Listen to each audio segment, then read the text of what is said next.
Shalom, frères et sœurs dans le Seigneur. Comme Néhémie, c'est le thème du message que vous allez suivre dans quelques instants.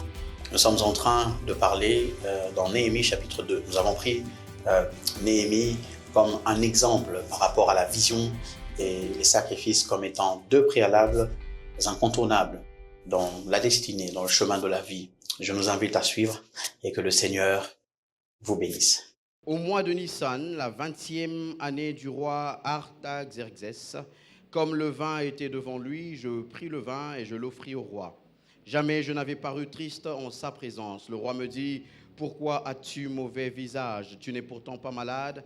Ce ne peut être qu'un chagrin de cœur. » Je fus saisi d'une grande crainte et je répondis au roi, « Que le roi vive éternellement. Comment n'aurais-je pas mauvais visage lorsque la ville où sont les sépulcres de mes pères est détruite et que ses portes sont consumées par le feu. » Je voudrais qu'on aille au verset 10.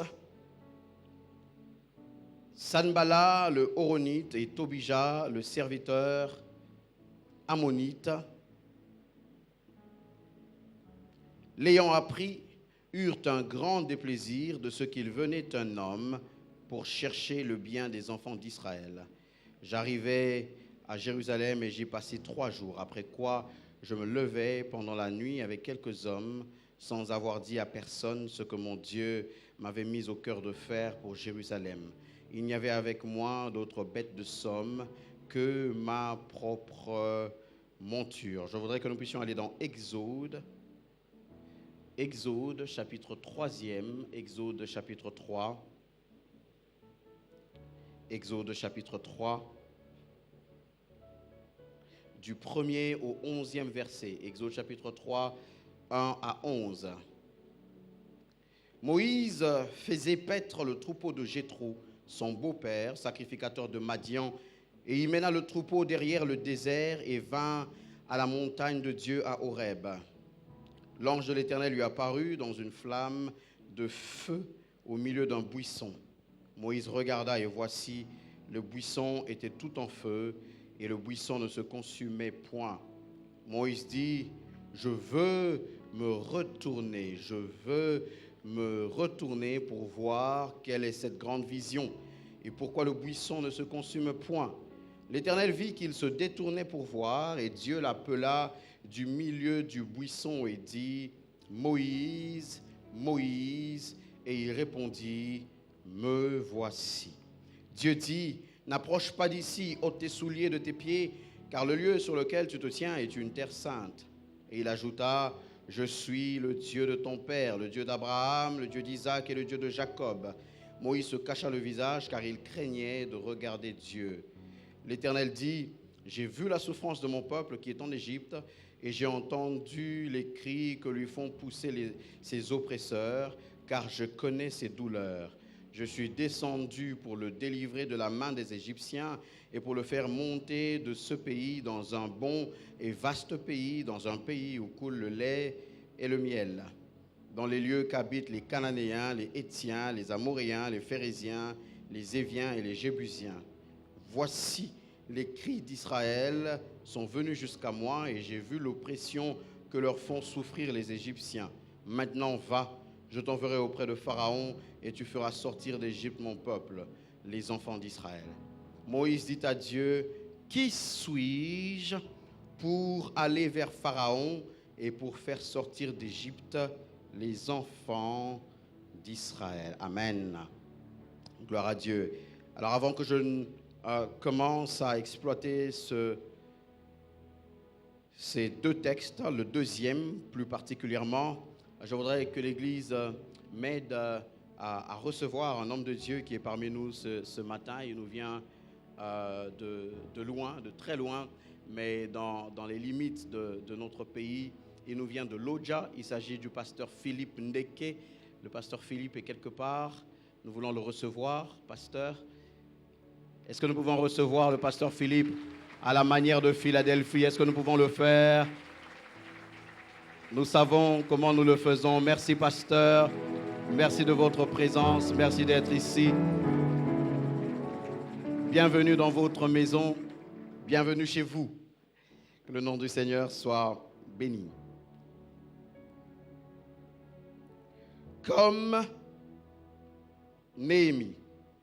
Comme Néhémie. Comme Néhémie. Vous le savez, il y a quelques dimanches, depuis le premier dimanche de cette année, ou même bien avant, je crois que c'était le dernier dimanche de l'année 2023, le Seigneur avait placé dans le cœur de son serviteur que nous puissions parler autour du thème vision et sacrifice comme deux préalables incontournables. Et c'est de ça qu'il a été question depuis le premier dimanche de cette année, le premier dimanche où le pasteur Christian nous a merveilleusement bénis autour de ce thème avant que Papa Ken lui-même ne vienne et poursuive dans cette même lancée selon ce que le Seigneur avait déposé dans son cœur. Et pour notre part, pour ma part personnellement, il y a quelques dimanches en arrière que j'ai ouvert cette parenthèse dans ce grand thème qui est le nôtre, comme Néhémie. C'est ça le sujet que j'ai lancé, et c'est autour de ce sujet que ce matin, je voudrais que nous puissions parler encore, comme Néhémie. Nous sommes toujours dans la grande pensée de vision et sacrifice comme deux préalables incontournables, comme Néhémie. Je ne vais pas revenir sur tout ce que nous nous sommes dit, mais pour le besoin de nous remettre un peu dans le contexte, nous avons vu ce personnage de Néhémie et son action, ce qu'il est appelé à faire, ce qu'il est en train de faire, ce qu'il est en train de réaliser pour le peuple de Dieu. Le Seigneur le choisit pour une mission. Et Néhémie lui-même, quand il parle, au verset 12 que nous avons lu, Néhémie dit « Je ne dis à personne de quoi il s'agissait, de ce que le Seigneur avait déposé dans mon cœur. » Le Seigneur lui avait confié une vision, le Seigneur lui avait confié une pensée, le Seigneur lui avait donné une direction, le Seigneur avait placé dans son cœur une action à poser, un but à poursuivre. Et nous nous sommes proposés ici de définir la vision. Nous ne reviendrons pas sur toutes les définitions, mais nous nous sommes dit, entre autres, que la vision était comme la photo, comme une photo du futur. Nous avions dit que la vision était comme une photo de la destination. Nous avions dit que la vision était comme une sorte de perception de là où nous allons. Nous avions dit que la vision était une sorte d'image, l'image de la chose à atteindre, l'image de la destination à atteindre. Nous avions dit que la vision était comme une sorte de perception ou de compréhension de notre devoir personnel. Parce que nous avions dit, nous étions mis d'accord que chacun de nous a un devoir dans la vie. Chacun de nous a des devoirs donnés par le Créateur. Le Seigneur nous a envoyés sur cette terre avec des devoirs. Et nous avons des devoirs à faire dans le temps, dans l'espace. Il y a des devoirs d'une saison. Il y a des devoirs de toute une vie. Et nous nous étions mis d'accord que la vision, c'était justement la perception, la compréhension de ce devoir. Qu'est-ce que le Seigneur attend? Et nous avions un peu résumé cela en disant que lorsque nous allons dans le monde informatique, avec l'ordinateur par exemple, nous nous dirons que la vision, c'est comme une sorte d'aperçu avant impression.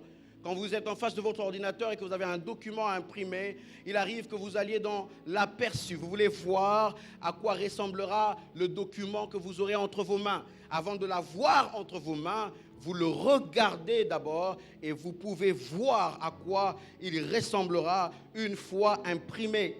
Mais nous nous étions ajouté quelques définitions supplémentaires. Nous avions dit que la vision pouvait aussi être perçue comme étant la perception de soi. La perception de soi en relation avec le parcours de vie.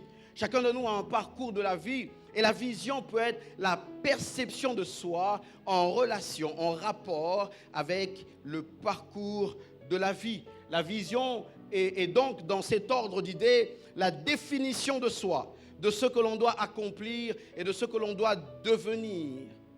La vision est donc la définition de soi, de ce que l'on doit accomplir et devenir. Et en parlant de Néhémie, nous étions dans le premier point qui disait que Néhémie avait la photo de sa nation et de lui-même. Lorsque Néhémie est en train de dérouler son programme, est en train de dérouler ses actions, nous pouvons nous rendre compte que dès le premier jour, quand il apprend l'état dans lequel se trouve son peuple, parce que Néhémie, nous l'avions rappelé, n'est pas au milieu de son peuple. Il est en train de servir un roi dans une région très éloignée de son pays.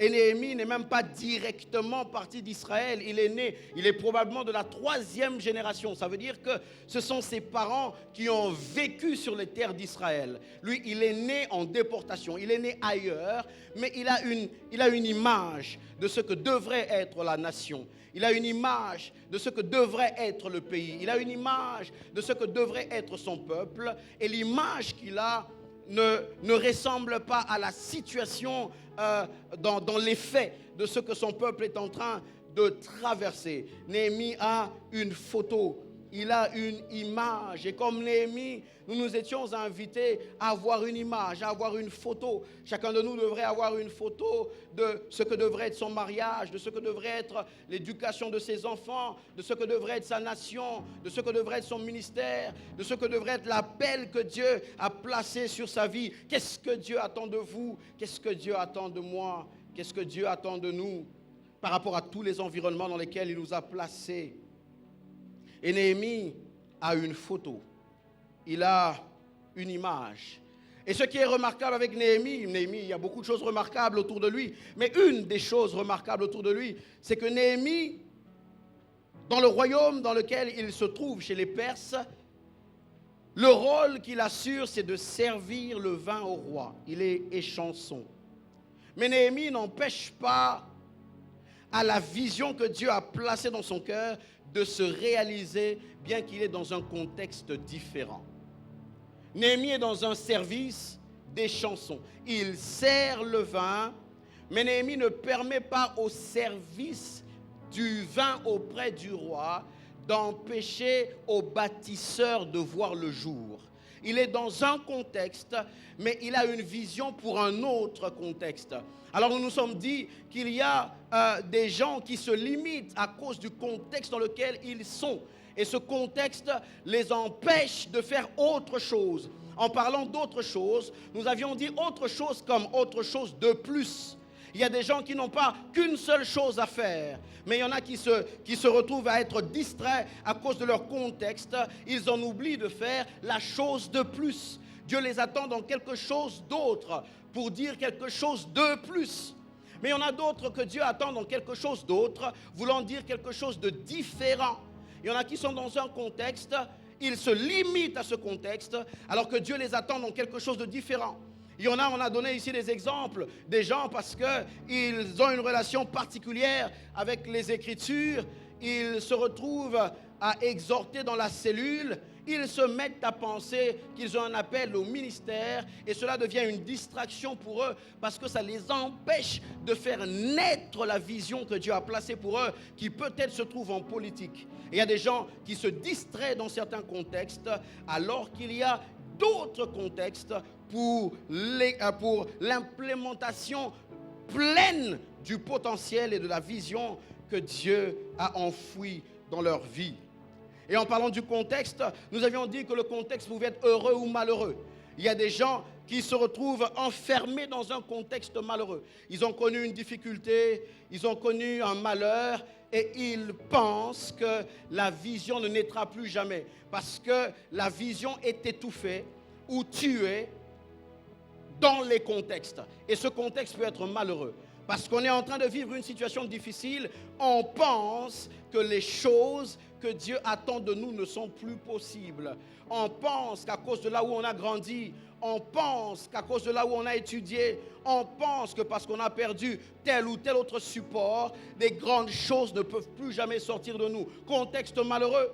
Mais il y en a d'autres qui se retrouvent à avoir la vision tuée ou même étouffée, mais à cause d'un contexte heureux. Certains se retrouvent, on le verra peut-être dans les jours qui suivront, certains à cause d'un contexte heureux. Vous vous retrouvez peut-être déjà en train de gagner de l'argent dans un domaine. Vous avez un job quelque part, le contexte est heureux, mais ça tue quelque chose d'autre, quelque chose de plus ou quelque chose de différent. Parce que par exemple, vous ne savez plus que par rapport à là où Dieu vous attend, il y a peut-être certaines formations ou certaines études que vous devriez poursuivre. Mais parce que vous gagnez bien aujourd'hui, vous vous limitez dans le contexte dans lequel vous êtes, alors que Dieu vous attend dans quelque chose d'autre. Et nous verrons des exemples, mais déjà nous pouvons voir l'exemple de Néhémie. Néhémie est dans un contexte heureux. Il va bien. Néhémie ne souffre pas. Il a l'oreille du chef. Il chuchote à l'oreille du chef, comme on l'entend beaucoup ici à Kinshasa. L'homme qui chuchote à l'oreille du chef. Un grand qualificatif. On l'entend dans les chansons, l'homme qui chuchote à l'oreille du chef. Néhémie est bien. Il est dans un contexte heureux. Mais il ne laisse pas le contexte heureux dans lequel il est l'empêcher de voir ce que Dieu attend de lui. Parfois nos rêves, nos visions se perdent, s'étouffent ou se retrouvent à être tués à cause des contextes. Et parlant de ces contextes-là, nous avions parlé du premier contexte. Il s'agissait des tentatives manquées, des tentatives ratées, ou pour être plus direct, les échecs. Les échecs. Il y a des contextes qu'on appelle échecs, qui nous empêchent de permettre à la vision d'éclore. Les échecs peuvent étouffer une vision. Les échecs peuvent tuer une vision. Et en parlant d'échecs, nous nous étions proposés de voir l'échec sous 2 jours, sous 2 perspectives. La première perspective, nous avions dit les échecs en fonction de l'action. Les échecs en fonction de l'action. Et en parlant de l'action, nous avions dit qu'il y avait des échecs qui venaient après que l'on ait fait quelque chose.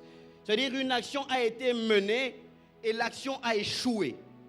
C'est un échec quand on a essayé de mettre en place une structure, quand on a essayé de faire quelque chose, quand on a passé un examen et que l'on n'a pas réussi. On a échoué par l'action. On a échoué par ce que l'on a fait. Mais deuxièmement, toujours par rapport à l'action, on peut aussi échouer sans avoir fait. On peut échouer dans l'inaction. Il peut arriver que l'on échoue sans avoir tenté. On peut avoir échoué sans avoir essayé. J'avais ici donné l'exemple, si je prenais quelqu'un au hasard en lui demandant de venir et de déplacer ce matériel de la technique, dépendamment de celui que j'appelle, il y en a peut-être qui regarderont de loin, sans avoir pesé le matériel, ils imaginent combien ça peut faire en kilogrammes. Ils se diront peut-être, ça pèse plus que moi, je ne le déplacerai pas. Je ne serai pas en mesure de le déplacer. Il n'a pas essayé, mais il sait. Et là, je nous ai donné un proverbe ivoirien qui dit « Dieu connaît bagage qui est lourd ». Vous allez voir, par exemple, avec les porteurs, lorsque vous vous êtes entendu avec un porteur pour vous aider à déplacer votre marchandise, vous êtes, par exemple, entendu pour 2000 francs congolais. Mais lorsque le porteur arrive et qu'il regarde la marchandise, il dit « Non, maman, ça c'est pour 5000 ». Parce qu'avec les yeux, il a mesuré. Avec les yeux, il se dit que pour 2000, ce n'est pas possible. Il faut aller à 5000 parce que ça pèse. Il n'a peut-être même pas encore essayé. Il a regardé. Et il arrive par moments que les gens échouent sans avoir essayé. Simplement à regarder, on se dit c'est impossible. Simplement à regarder, on se dit non, ça ne pourra pas être réalisé, ça ne pourra pas être fait. On a des échecs vécus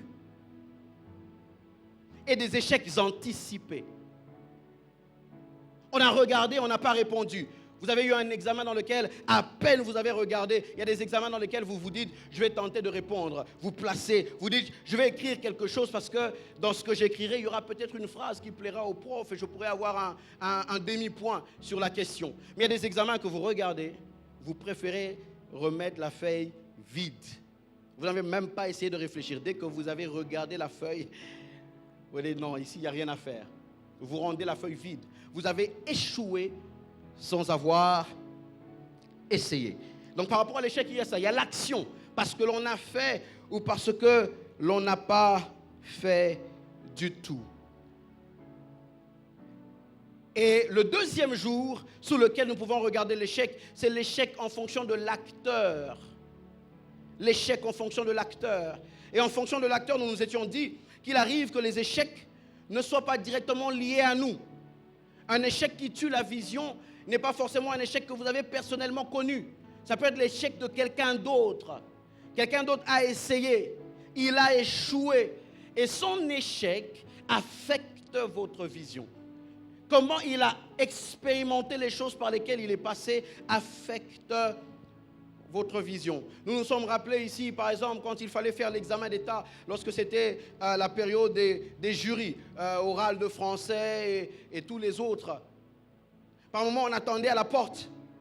On regardait l'attitude de ceux qui sortaient. Quand ils sortaient, ils nous disaient ce qu'ils avaient rencontré à l'intérieur. Ils nous disaient non, à l'intérieur là-bas, ces gens-là sont trop coriaces. Il y a surtout un là-bas qui a des lunettes. Vous ne l'avez pas encore vu, mais rien que sur ce qu'il vous dit, votre humeur en est affectée. Vous entrez dans la salle prédisposé à peut-être à vous battre ou peut-être vous entrez prédisposé à l'échec à cause de ce qu'il vous a dit. Ce que l'autre a connu peut vous influencer. Ça peut vous affecter. L'échec d'un ami, l'échec d'un parent peut affecter votre façon de voir les choses. Vous entendrez les gens vous dire, tel a essayé la même chose, tel autre avait commencé comme ça. Et cela peut affecter la vision que Dieu a placée dans votre cœur. Et les humains fonctionnent souvent par référence. Nous aimons avoir des systèmes de référence. Nous aimons avoir des systèmes, des repères. Et quand nous regardons et que nous voyons l'échec de l'autre, cela peut affecter notre vision. Et nous avions vu Nombre chapitre 13. Et dans Nombre chapitre 13, c'est ce qui se passe justement. Il y a 12 espions qui sont envoyés. Quand ils sont envoyés pour explorer le pays que Dieu a promis, Dieu a donné une vision. Dieu a donné la photo, l'image d'une destination. Il a dit c'est le pays dans lequel coule le lait et le miel. Dieu est en train de leur donner une image. Dieu est en train de leur donner une photo. Et quand ces gens sont envoyés pour explorer, quand ils regardent le pays, ils n'ont pas encore livré leur première bataille, qu'ils se disent déjà qu'ils échoueront. Ils n'ont pas encore essayé. Mais ils se disent déjà que ce n'est pas possible. Ce n'est pas possible. Et dans cet exemple de Nombre 13, nous avons donc mis ensemble deux façons de voir par rapport à l'action et par rapport à l'acteur. Par rapport à l'action, nous avions donc pris l'inaction. Ils n'ont rien fait, mais ils se disent qu'ils ont échoué. Et par rapport à l'acteur, ce sont les autres. Parce que quand ils reviennent, ils disent au peuple, d'où nous venons, nous avons vu des géants, c'est impossible. Et la Bible nous dit que le peuple a fait le deuil toute la nuit. Le peuple n'a pas vu. Mais l'échec des espions, par inaction, a influencé l'attitude du peuple.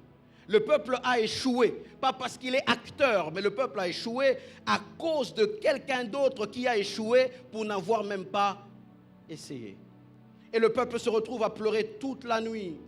Échec de la vision à cause de quelqu'un d'autre qui vous a dit que c'est impossible, qui vous a dit que vous connaîtrez le même sort que les autres, qui vous a dit que vous finirez comme ceux qui sont passés avant vous.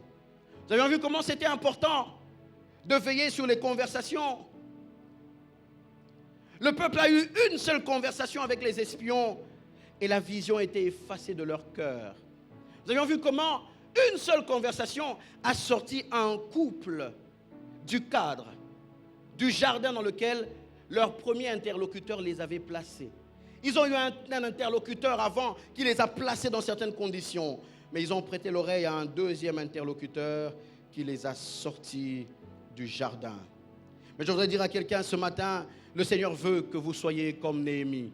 Le Seigneur veut que nous soyons comme Néhémie, que nous soyons de la race de ceux qui ne s'arrêtent pas sur l'échec des autres. Parce que Néhémie est dans un contexte dans lequel les autres ont échoué. Personne avant lui n'a réussi à rebâtir. Il y en a qui n'ont même pas tenté. Même ceux de ses frères qui lui font rapport dans Néhémie chapitre 1er viennent des lieux, mais ils n'ont rien essayé. Ils ont constaté que c'était un état de désolation, rien de plus. Et pourtant Néhémie se lève pour agir. Et ce matin, je nous propose donc de voir un deuxième exemple, l'échec, lié à notre propre expérience. Il arrive que la vision devienne difficile, pas parce que quelqu'un d'autre a échoué, mais parce que nous-mêmes, nous avons échoué. Il arrive que l'on efface la vision parce qu'on a essayé une fois. On a essayé 2 fois. On a déjà essayé 3 fois. Alors on se dit que ce n'est pas possible. Cette vision ne verra jamais le jour parce que l'on a échoué. Il ne s'agit pas ici de ce que l'on a observé, de ce que l'on a entendu. Il s'agit ici de ce que l'on a personnellement vécu, directement vécu. Des échecs à concevoir, à recevoir une vision. Des échecs malgré la perception de la vision. Des échecs malgré l'implémentation des stratégies. Échecs. Exode chapitre 2, à partir du verset 11. La Bible dit, en ce temps-là, Moïse, devenu grand, se rendit vers ses frères et fut témoin de leurs pénibles travaux. Il vit un Égyptien qui frappait un Hébreu d'entre ses frères. Il regarda de côté et d'autre, et voyant qu'il n'y avait personne, il tua l'Égyptien et le cacha dans le sable. Il sortit le jour suivant, et voici 2 Hébreux se querellaient. Il dit à celui qui avait tort, « Pourquoi frappes-tu ton prochain ?» Et cet homme répondit, « Qui t'a établi chef et juge sur nous ? Qui t'a établi prince et juge sur nous ? Je sais que tu es prince, mais tu es prince d'Égypte. Tu n'es pas prince sur nous. Penses-tu me tuer comme tu as tué l'Égyptien ?» Moïse eut peur et dit, « Certainement la chose est connue. » Pharaon apprit ce qui s'était passé et il cherchait à faire mourir Moïse. Mais Moïse s'enfuit de devant Pharaon et il se retira dans le pays de Madian où il s'arrêta près d'un puits. Exode chapitre 3 que nous avons lu comme texte de base.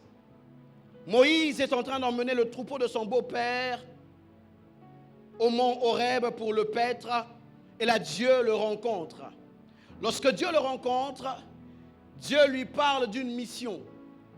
Dieu lui parle de quelque chose qu'il est censé faire. Dieu lui parle de libérer le peuple. Dieu lui parle dans Exode 3. Dieu lui dit ce qu'il doit faire dans Exode 3, alors que Moïse n'est plus en Égypte. Mais Moïse n'est pas conscient de la captivité du peuple dans Exode 3. Moïse le sait depuis Exode 2. Depuis Exode 2, Moïse sait que son peuple est captif. Il sait qu'il est de la nation, qu'il est de la famille des Hébreux. Et il sait que les Hébreux n'ont pas à souffrir autant. Il sait que les Hébreux doivent être libérés. Moïse est sur le point d'entrer dans une nouvelle phase de la vie, une nouvelle phase de sa vie. Moïse va passer de la position élevée de la maison de Pharaon à une vie de difficulté et d'incertitude considérable. Avant que nous puissions voir en quoi Moïse échoue et qu'est-ce qui nous le prouve, je voudrais que nous puissions regarder et que nous puissions avoir un aperçu historique et que nous puissions avoir un petit profil du libérateur, le libérateur Moïse, avant que nous puissions voir son échec. Premièrement, nous constatons dans Exode 2 que Moïse s'identifie à son peuple. Moïse s'identifie aux Hébreux. Il ressent leur douleur. Il y a quelque chose qui le lie aux Hébreux. Moïse est sur la voie d'assumer son identité. Parce qu'il n'y a pas de réalisation de vision sans identité. À la vision est attachée la notion d'identité. Et Moïse commence à assumer l'identité. Dieu allait libérer le peuple, mais Dieu n'allait pas le faire par un Égyptien. Dieu n'allait pas le faire par un homme d'un autre peuple. Dieu avait décidé de le faire par un homme comme eux, par un homme de son peuple. Et Moïse a commencé à assumer l'identité. Parce qu'à chaque mission, à chaque vision de Dieu, il y aura toujours la notion de l'identité. Qui êtes-vous dans le plan que le Seigneur a établi? Même lorsqu'il fallait qu'il sauve les hommes, le Seigneur a veillé à l'identité. Il a envoyé un homme. Il fallait un homme. Et quand il fallait qu'il sorte de la terre d'Israël, la Bible nous dit, il est venu chez les siens. Le Seigneur est en train de travailler sur l'identité. Et Moïse commence à voir cette identité. Et Moïse commence à croire que Dieu veut qu'il libère le peuple de son esclavage. Et Moïse prend la décision de commencer à défendre le peuple. Moïse voit un jour un Égyptien qui faisait du tort à un Hébreu. Moïse est entre ces deux identités. L'Égyptien qu'il est éduqué à être et l'Hébreu qu'il a toujours été de par sa naissance. Moïse est devant ce choix compliqué. Pour qui prendrait-il parti? Il y a un Égyptien, il y a un Hébreu. Il y a de l'Égyptien en lui et il y a de l'Hébreu en lui. Quelle est la partie qui sortira vainqueur de cette bataille? Et Moïse a tout de suite choisi. Il est allé en faveur de l'Hébreu. Il frappe l'Égyptien. Il le tue. Ça veut premièrement dire que l'Égyptien qui maltraitait l'Hébreu le faisait avec méchanceté. Et Moïse n'avait pas d'autre choix que d'intervenir brutalement pour l'arrêter. Mais deuxièmement, ça veut dire que Moïse s'identifiait tellement à son peuple, il le portait tellement dans son cœur, il portait tellement la pensée de les délivrer, qu'il n'a même pas agi, il n'a même pas réfléchi en prince égyptien qu'il était pourtant. Moïse portait tellement la situation de son peuple. Moïse portait tellement la situation des gens comme lui, qu'il n'a même pas réfléchi par deux fois. Moïse, en tant que prince égyptien, aurait pu soustraire l'Hébreu de la main de l'Égyptien en s'imposant, en parlant à l'Égyptien, en lui disant « Laisse, je vais régler l'affaire ». Le renvoyer et dire « Je le punirai ». Et puis peut-être le relâcher plus tard. Vous savez qu'on peut le faire. On peut prendre la décision de faire un mal pour trouver une voie pour s'échapper. C'est un peu comme Rubin. Quand on place Joseph dans le puits, l'idée de Rubin, c'est de venir le prendre après pour le faire échapper. Ce n'est pas de le punir. Donc, Moïse peut procéder comme ça. Moïse peut travailler comme ça, comme son ancêtre Rubin. Mais Moïse ne fonctionne pas comme ça. Il va jusqu'à frapper. Parce que c'est tellement dans son cœur. Ça pèse dans son cœur. L'injustice que subit son peuple, il ne peut plus la supporter. Et ce n'est pas qu'un geste de rage et de colère spontanée. La Bible nous montre que Moïse a calculé l'action, parce que la Bible nous dit, il regarda de part et d'autre pour voir s'il n'y avait personne qui venait. Ça veut dire qu'il avait décidé dans son cœur de punir l'Égyptien parce que la souffrance de son peuple n'était plus possible à supporter. Et le lendemain, Moïse voit deux Hébreux qui se querellent, ils se battent entre eux. Moïse vient pour établir la paix entre eux. Moïse veut qu'ils sachent qu'ils doivent vivre en paix. Mais le mauvais, qui est en train de se battre contre son frère, s'identifie au méchant Égyptien. Il dit, tu veux me tuer comme tu as tué l'Égyptien. Il s'identifie à ceux qui les maltraitent. Il s'identifie à quelqu'un qui a été mauvais envers l'un de ses frères. Et c'est grâce à l'intervention de Moïse que son frère a eu la vie sauve. Mais cet Hébreu s'identifie au mauvais Égyptien. Il dit, tu veux me tuer. On ne sait pas voir directement pourquoi Moïse a choisi cette voie. Mais nous pouvons constater que même les années passées dans l'opulence, même les années passaient dans la richesse, dans l'abondance, n'ont pas su éteindre la lampe témoin qui brûlait dans le cœur de Moïse, toujours en train de lui donner un signal qu'il était branché à une autre source. Moïse est dans un contexte d'opulence, mais comme Néhémie, il y a une lampe qui scintille en lui, qui continue de lui rappeler que lui, il vient d'ailleurs, que lui n'a pas à regarder les Hébreux comme les Égyptiens les regardent. Il y a une lampe à l'intérieur de lui qui continue de lui signaler qu'il est branché à une source. Je ne connais pas votre contexte direct, mais je voudrais vous dire que Dieu a pris soin de placer en vous une lampe témoin. Si vous regardez attentivement, c'est encore en train de scintiller en vous pour vous dire que vous êtes branché à une source différente et que peu importe votre contexte, ce que Dieu a prévu de faire par vous, il a décidé de le faire par vous et il le fera par vous. Il y a quelque chose qui est en train de scintiller en lui. Il y avait comme un vide qui devait être comblé. Il y avait comme un vide, il y avait comme un vide qui lui rappelait qu'il y avait quelque chose à faire. Je suis en train de prier ce matin que le vide qu'il y a en vous ne soit pas rempli par autre chose que par la réponse que vous donnerez à la vision que Dieu a placée sur votre vie. Ne remplissez pas ce vide de sable, là où le Seigneur prévoit que vous puissiez placer des fondations pour une construction. Ne couvrez pas ce vide. Répondez à ce vide en embrassant l'appel et la vision que Dieu a placée sur votre vie. Et rien ne pouvait couvrir le vide qu'il y avait dans le cœur de Moïse. Il y avait quelque chose dans son cœur. Il y avait quelque chose dans son cœur. Quand on lit Exode chapitre 2, les deux interventions de Moïse, les deux circonstances différentes,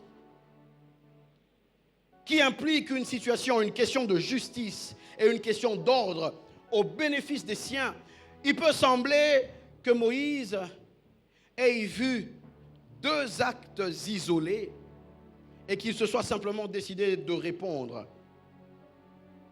Mais le Nouveau Testament nous fournit plus d'informations. Le Nouveau Testament nous explique. Le Nouveau Testament jette plus de lumière sur ce qui se passe avec Moïse en ces instants précis. Hébreux chapitre 11, versets 24 à 25. Hébreux 11, 24 et 25. La Bible dit, par la foi, Moïse, une fois adulte, a refusé d'être appelé le fils de la fille de Pharaon, préférant être maltraité avec le peuple de Dieu plutôt que de jouir des plaisirs éphémères du péché. C'est par la foi que Moïse, une fois adulte, a refusé. Moïse a décidé. Et Moïse, pour cette vision, pour cette chose que Dieu a déposée dans son cœur, Moïse décide même de sacrifier sa position de prince d'Égypte. Que suis-je prêt à sacrifier? Moïse sacrifie sa position de prince d'Égypte. Parce que Moïse a une vision. Et nous allons le découvrir bibliquement. Il y a une vision que Dieu lui a déposée.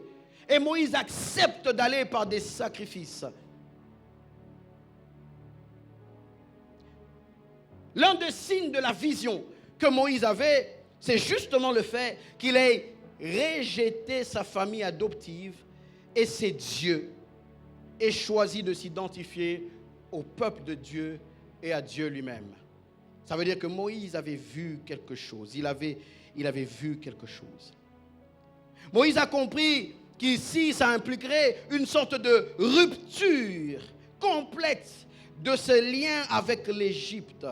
Moïse a compris qu'il fallait qu'il se sépare, qu'il fallait qu'il sacrifie le confort à cause de ce que Dieu avait prévu de faire pour le peuple par lui. Ainsi, pour comprendre ce qui se passe ici, pour mieux comprendre, je nous propose d'aller dans Actes chapitre 7. Actes chapitre 7. Actes chapitre 7. De 23 à 29. La Bible nous dit qu'à l'âge de 40 ans, Actes chapitre 7, 23 à 29, il lui vint à l'esprit de rendre visite à ses frères, les enfants d'Israël. Il veut rendre visite à ses frères, les enfants d'Israël. Voyant l'un d'eux maltraité, il prit la défense de l'opprimé et le vengea en frappant l'Égyptien. Ça veut donc dire que le jour où il voit l'Égyptien en train de maltraiter le fils d'Israël, Moïse n'est pas en train de se promener comme par hasard.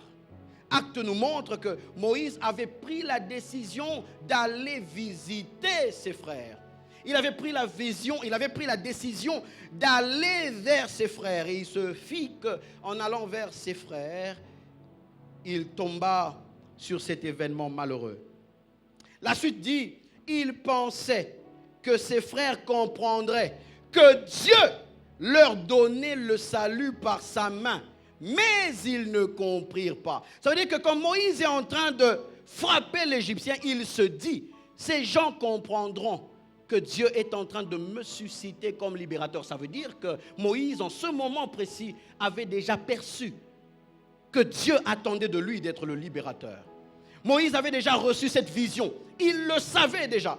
Moïse ne se connaît pas libérateur dans Exode 3. Déjà dans Exode 2, Moïse sait qu'il est appelé à être libérateur. Acte le dit. Il pensait que ses frères comprendraient, mais ils ne comprirent pas. Et le lendemain, il leur apparut au moment où ils se querellaient et chercha à les réconcilier. La première fois, il a frappé, il pense que ses frères comprendraient. Il sent que la compréhension n'est pas encore là. Il revient le lendemain. Et le lendemain, c'est deux frères qui se battent. Il les sépare pour les unir. Il les sépare de leur bataille pour les unir.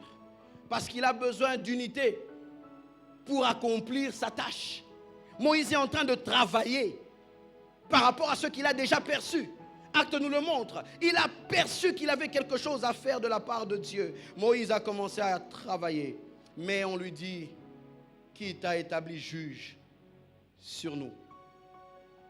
Comment Moïse sait-il qu'il est le libérateur? Pourquoi Moïse croit-il qu'il est le libérateur de ce peuple? Premièrement, Étienne semble suggérer que Moïse savait qu'il serait utilisé par Dieu pour délivrer les Hébreux de leur esclavage. Parce que Moïse, proche de son peuple, a commencé à constater que ce n'est pas en vain qu'il a été tiré des eaux, qu'il a été emmené dans la maison de Pharaon. Quand il regarde son parcours, Moïse comprend qu'il y a quelque chose que Dieu veut accomplir. Je voudrais parler à quelqu'un ce matin. Si vous voulez savoir qu'il y a quelque chose que Dieu veut accomplir, regardez votre parcours. Je parle à un Moïse ce matin. Tu n'as pas été tiré des eaux en vain. Tu n'as pas grandi chez Pharaon en vain. C'est parce que Dieu a un plan. Dieu a quelque chose. Moïse regarde dans sa génération. Tous les enfants ont été tués. Tous les enfants ont été jetés dans le Nil. Mais lui, quand il a été placé dans le Nil qui devait tuer tous les enfants, le Nil l'a préservé. Le Nil ne l'a pas avalé. Même le panier déposé sur le Nil entre les roseaux n'a pas fait naufrage. Et Dieu a fait en sorte qu'en ce moment précis-là, il y ait une augmentation de chaleur en Égypte et que la fille de Pharaon ait envie de se baigner. Et quand elle descend, elle entend un enfant. Quand tu regardes le parcours de Moïse, Dieu a un plan et il est en train de travailler. Je parle à quelqu'un ce matin. Quand tu regardes ta vie, il y a des températures que Dieu a augmentées quelque part parce qu'il fallait que tu sois récupéré. Et si Dieu l'a fait, c'est parce qu'il a un plan. Acte nous dit, Luc nous le dit, il a été élevé dans toute la sagesse d'Égypte. En fait, Dieu ne l'a pas envoyé là-bas pour rien. Imaginez-vous que Moïse, hébreu, devant être tué comme tous les enfants, est nourri et protégé par celui qui avait donné l'ordre de tuer des enfants comme lui.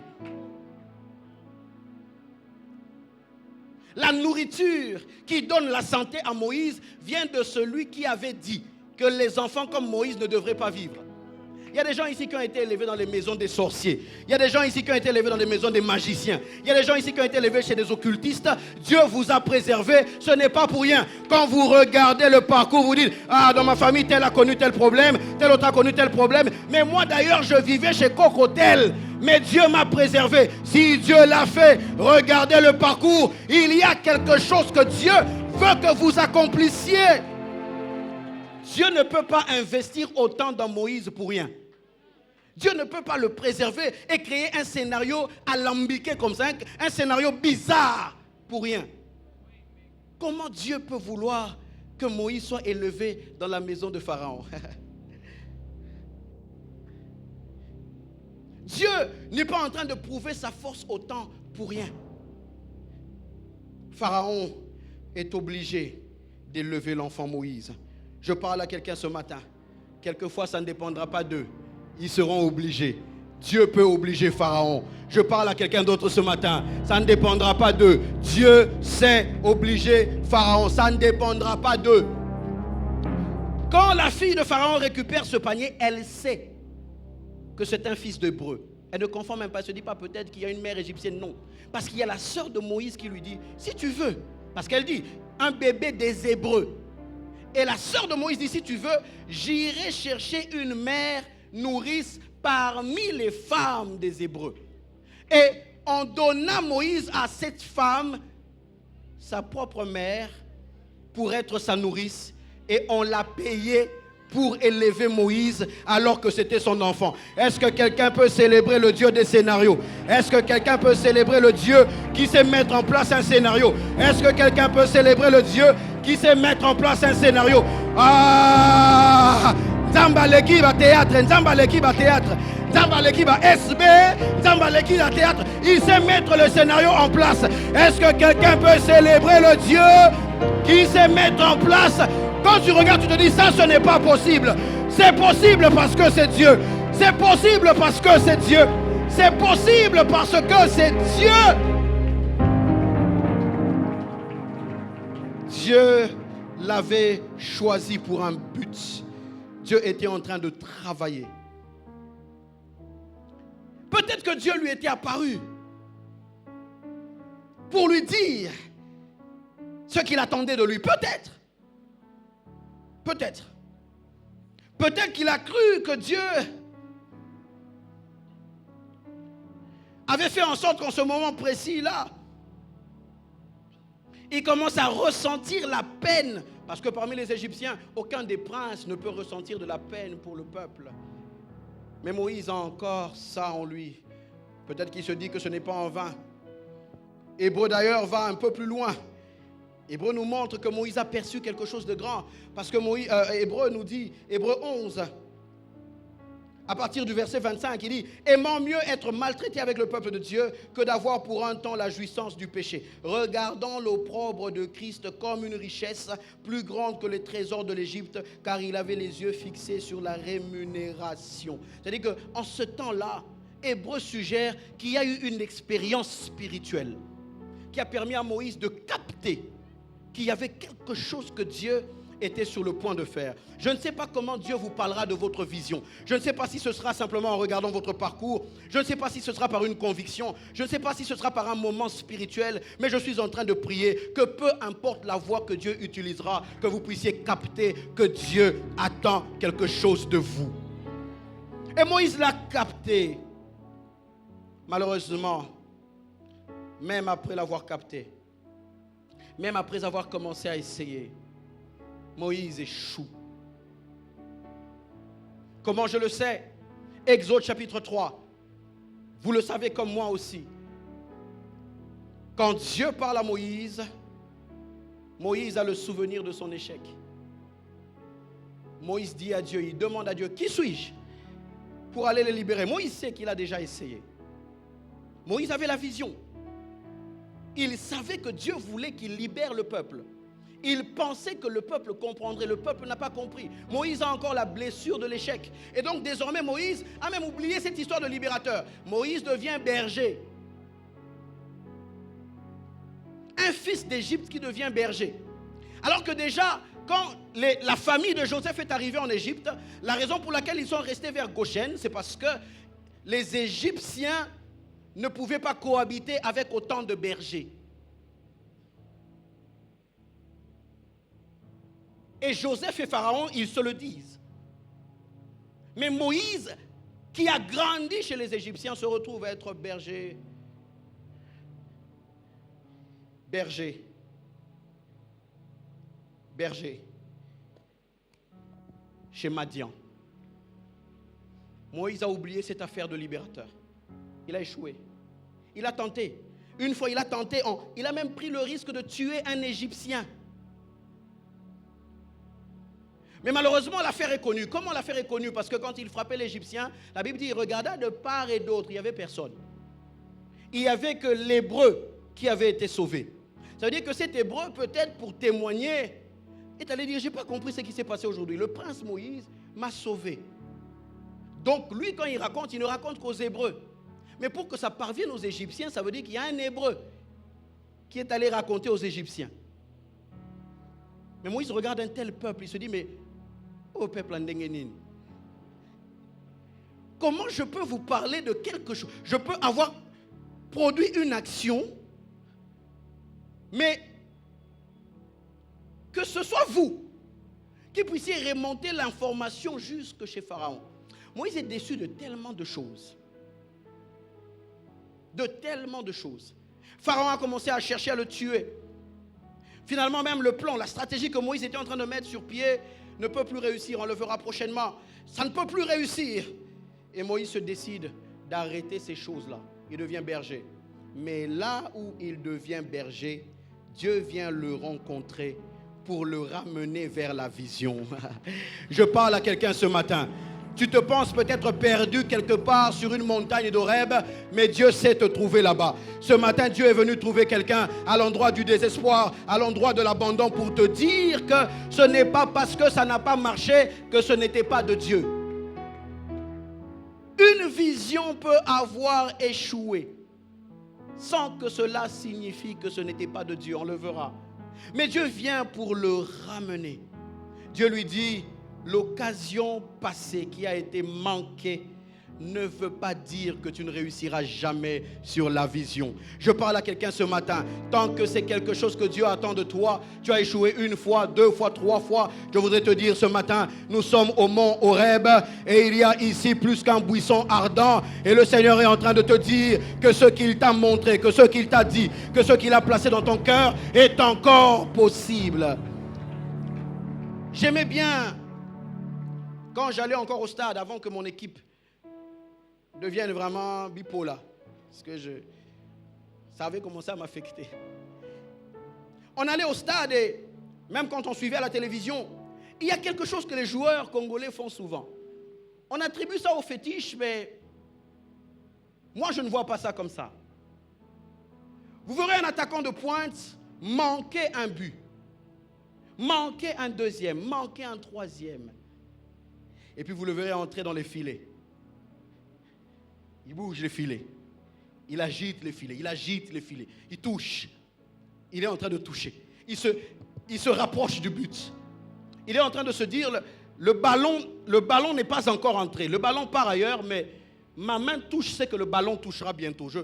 Bientôt ici le ballon viendra dans ses filets. Je suis en train de parler à quelqu'un ce matin qui a raté un premier but, qui a raté un deuxième but, qui a raté un troisième but. Ce soir, plus que les fétiches, par la vertu du Tout-Puissant, nous sommes en train de toucher les filets en nous disant Eko Simba, Eko Simba. Ça viendra. Ça viendra, ça viendra. Le Seigneur a un plan et ça viendra. Et quand on regarde l'histoire de Moïse, nous nous rendons compte que le libérateur n'était pas mort. Je parle à quelqu'un ce matin. Le libérateur en toi n'est pas mort. Je parle à quelqu'un ce matin. Le libérateur en toi n'est pas mort. Tu as peut-être choisi d'abandonner, mais Dieu revient vers toi pour te rappeler que le libérateur en toi n'est pas mort. Moïse, ce n'était pas ta propre entreprise, c'est Dieu qui t'avait suscité et le libérateur en toi n'est pas mort. Est-ce que quelqu'un peut se lever avec moi ce matin? Est-ce que quelqu'un peut se lever avec moi à Horeb, à Horeb, à Horeb, à Horeb? En ce lieu, il y a Horeb, Horeb, Horeb, Horeb, Horeb. Frères et sœurs dans le Seigneur, vous venez donc de suivre comme Néhémie.